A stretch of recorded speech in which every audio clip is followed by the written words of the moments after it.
வாழைப்பூ பொரியல் டேஸ்ட்டாக எப்படி பண்ணலான்னு பார்க்கலாம். தேங்காய் பூலாம் போட்டு நம்ம திருநெல்வேலி ஸ்டைலில் பண்ணலாம். அடுப்பை பற்ற வச்சுக்கோங்க. ஒரு பாத்திரத்தை அடுப்பில் எடுத்து வச்சுட்டு அதில் கொஞ்சம் எண்ணெய் ஊற்றிக்கோங்க. உளுந்தம்பருப்பு கொஞ்சம் போட்டுக்கோங்க. உளுந்தம்பருப்பு போட்டு அது கொஞ்சம் பொன்னிறமாக வரட்டும். அதை கொஞ்சம் கிளறி விடுங்க.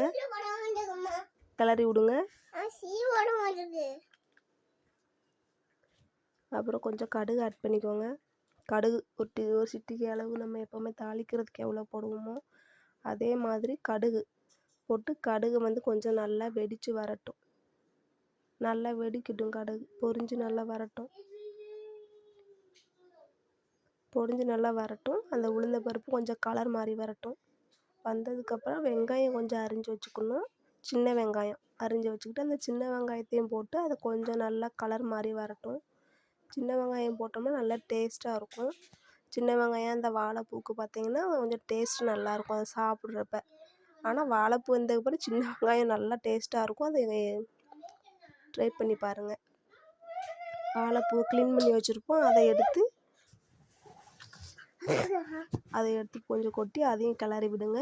அந்த வாழைப்பூவு, அந்த வெங்காயம், அந்த கடலைப்பருப்பு எல்லாம் கொஞ்சம் நல்லா ஈவனாக வரட்டும். அது வரைக்கும் கிளறி விடுங்க. ஈவனாக வரட்டும், கிளறி விடுங்க.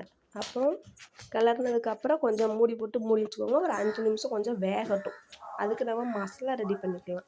தேங்காய், பச்சை மிளகாய், கொஞ்சம் வெங்காயம், ஜீரகம் போட்டு மிக்சியில் வந்து கொஞ்சம் துருவலாக அரைச்சி வச்சுக்கோங்க. அரைச்சி கொஞ்சம் திப்பியாக எடுத்துக்கோங்க. இப்படி இருக்கட்டும். ஆனால் நம்ம வாழைப்பூக்கு தேங்காய்லாம் போட்டோம்னா அந்த கசப்பு தெரியாது, நல்லா டேஸ்ட்டாக இருக்கும். அந்த வாழைப்பூவும் அந்த தேங்காயும் பார்த்திங்கன்னா நல்லா ஈவனாக வர்ற அளவுக்கு கிளறி விட்டுக்கோங்க. ஈவனாக வர்ற மாதிரி நல்லா கிளறி விடுங்க.